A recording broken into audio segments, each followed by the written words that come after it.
Hi, this is Siofra Brad again, and this is Siofra's Magic Alcove. So I promised several of you that I would redo the Amethyst Crystal Web charging, the project that we're doing. And since today the moon is approaching full, this is Friday, and the moon is going to be full during the day tomorrow on Saturday on Sun. I figured this is the time that I would ordinarily be charging up my amethysts and batteries in any event. So I would take this opportunity to do it, and this way you'll know and have a better idea of the project and have a better voice than the first video because we were still figuring things out. So before I start, I'd like to show you my moon plate.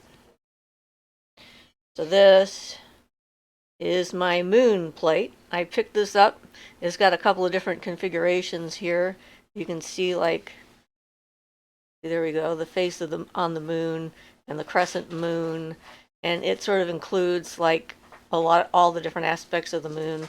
And I found this plate at Goodwill, so it was really quite the find. And it's an original plate made by an artist from Mexico. Her name is Mara. And I didn't know that when I first bought the plate. But anyway, it's sort of become one of my favorite plates. And I put this on my altar in my bedroom. And on top of it is where I, store my amethysts and other things. So, a brief description of the Amethyst Crystal Battery project. The idea came to me a couple years ago, just before we celebrated May Day. And it seemed like something that we were going to need. And the idea of making a web of crystals charged with the same kind of energy and having individual pagans and witches charging up their own batteries and adding their energy and the full moon energy every month to increase the charge, to spread an energy that other people could tap into if they wanted to. And the focus is on joy, peace, and tranquility. The idea is that amethysts are all connected on some level anyway because they vibrate at exactly the same rate. And the amethyst is the perfect stone and color to pull things up into the Akasha and bring them back down. And so that's why I chose the amethyst for this. And you can charge up either individual amethyst points, or you can charge up pieces of amethyst jewelry so that you can wear them. I have one of the points hanging in my car, so it helps me stay calm when I'm driving and people are being silly and non-cooperative when it comes to their driving ability. So these are some of the crystal batteries that I've been charging for the last several years. They're larger chunks of amethysts, and I keep them in the center of my plate. And I don't have any purple ribbon today. Apparently I've used it all. I need to get more. But part of this, after you create your own amethyst battery, is to create crystal amethyst points, and you get the smaller points for that. And use a dark purple ribbon to wrap around the amethyst, sort of ritually connecting the stone to the batteries. And then you can carry them with you, give them to someone who you think needs it, bury them in your community. You can bury them in different locations that you think could use an extra burst of joy, peace, and tranquility. Put them in a park. You can put them near City Hall, wherever you're moved to, and that amethyst point will stay connected to the batteries. And then every month when you charge up your batteries, you're also charging up all of your points that go with it. If you don't have ribbon, you can still connect your amethyst to the battery with your mind. It's just easier sometimes to have a physical object in order to accomplish it. But since I don't have any purple ribbon today, I'm going to do this with my mind and imagine that I have purple ribbon. So these are 2 points. You can also charge up jewelry. And this is a piece of jewelry I've had for a long time. I don't know if you can see it or not here. I'll put it up a little bit closer. It's a phoenix with an amethyst in it. And I've had this since the 80s. It's one of the first pieces of jewelry I bought myself. And so, and I really, associate myself with the phoenix. Certainly with all the things I've gone through and transformed into something else, it seems like an appropriate symbolism. But that way, I can charge this up as well and wear it and carry it with me. And people won't know that I have done this to the piece of jewelry. It'll just help me. And so I like the idea of taking pieces of jewelry that I have either a connection to or am trying to work with that particular stone and charging them up, and then I can just wear them and people think it's a decoration and they don't necessarily know that you're a witch. Although with me it seems kind of obvious, but anyway. So this is something else I charge up as well. And so we'll put that down here. Now this is my Akashic wand that I made. It wanted all the different amethysts that I had. These are amethyst chips of different colors that are wrapped around it. And this is a piece of magnolia tree that I cut from a tree that grows near where my office is. Got permission from the owner of the property, got permission from the tree, gave it an offering, cut it on a certain day. And because for me, the symbolism of the magnolia tree is sort of like the lotus, and the lotus, represents that connection with spirit and the Akasha and all this other stuff. So that's why I picked it. So I used my Akashic wand to do the charging of the amethyst crystals. So the first part of this process is doing the elements and invoking the elements into the crystals that we have.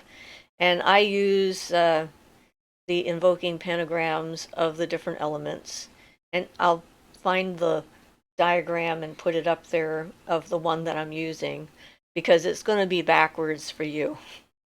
But if I'm actually going to do this, I need to do it the right way for myself. So I'm sure you'll figure this out. And I'll put up the words as well if you want. Yeah, I'll do that. I have the words somewhere. I can stick them up there on the video after we upload it. I'm using the evoking/invoking elemental pentagrams. And I'm saying evoking because I'm not pulling it into myself, but I'm putting it outside of myself into something else. So I draw the evoking air pentagram.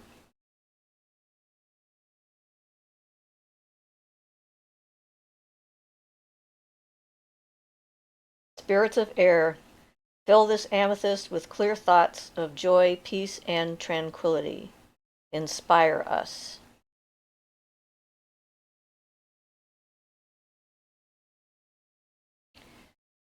Then the evoking fire pentagram.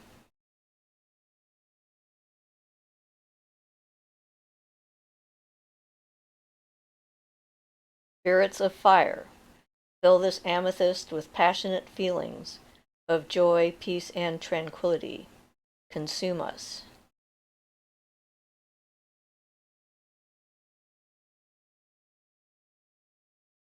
Then the evoking water pentagram.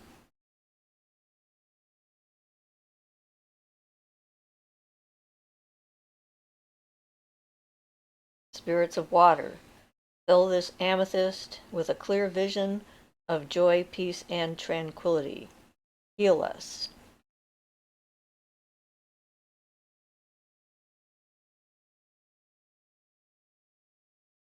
Then the evoking earth pentagram.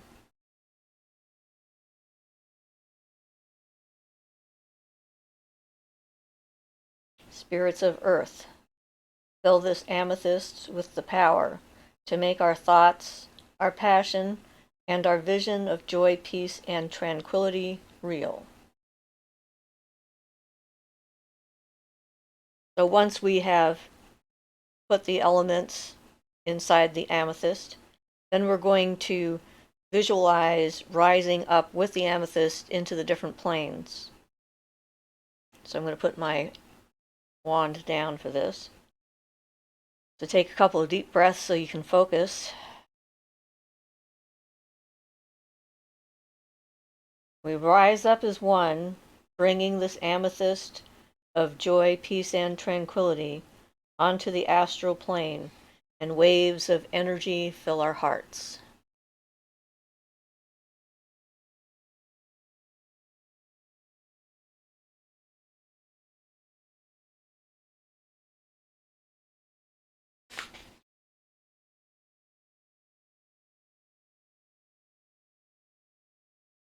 We rise up as one, bringing this amethyst of joy, peace, and tranquility onto the mental plane, and waves of energy fill our minds.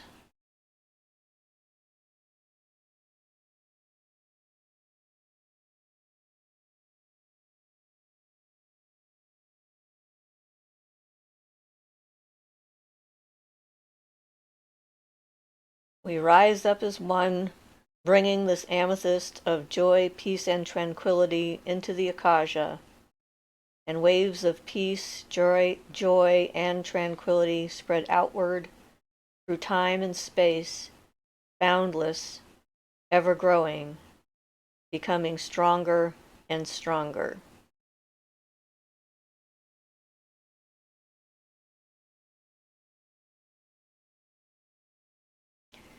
Peace, love, and tranquility fill our spirits, our minds, our hearts, and our bodies.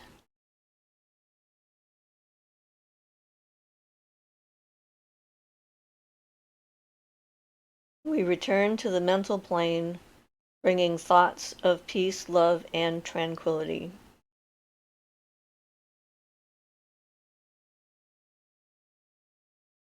We return to the astral plane, bringing feelings of peace, love, and tranquility.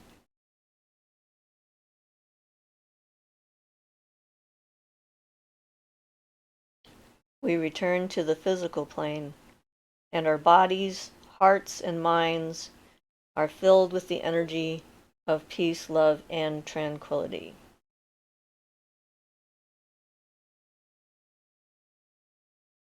We touch the earth, and the energy we have raised spreads outward in ever-widening circles, growing stronger and stronger.